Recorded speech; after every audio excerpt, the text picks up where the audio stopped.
Once upon a time, in a land far away, there lived a kind and gentle girl named Cinderella. She lived with her wicked stepmother and two stepsisters, who treated her poorly. While they wore beautiful dresses and attended grand parties, Cinderella was forced to do all the chores and wear rags. One day, an announcement was made that the king was hosting a grand ball at the palace. Every eligible young lady in the kingdom was invited, as the prince was searching for a bride. Cinderella's stepsisters were excited and spent days preparing for the event, while Cinderella was left with more chores than ever. As the day of the ball approached, Cinderella longed to go, but her stepmother refused. "You have nothing to wear and you don't belong at the palace," she said. Heartbroken, Cinderella watched as her stepmother and stepsisters left for the ball, leaving her alone. Just as she was about to give up hope, a soft light filled the room. Before Cinderella appeared a beautiful fairy godmother. "Why are you crying, my dear?" asked the fairy.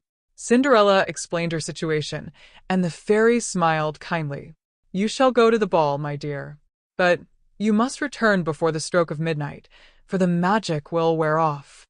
With a wave of her wand, the fairy godmother transformed Cinderella's rags into a magnificent gown. She gave her glass slippers that sparkled like diamonds.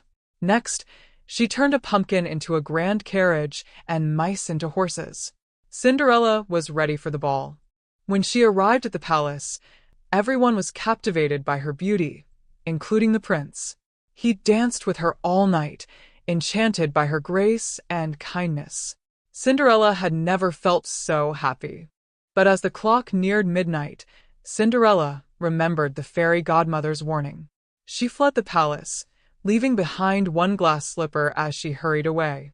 The prince was devastated and vowed to find the mysterious girl. The next day, the prince ordered a search of the kingdom. He visited every house, determined to find the girl whose foot would fit the slipper. When he arrived at Cinderella's house, her stepsisters tried on the slipper, but it didn't fit. Then, the prince asked Cinderella to try.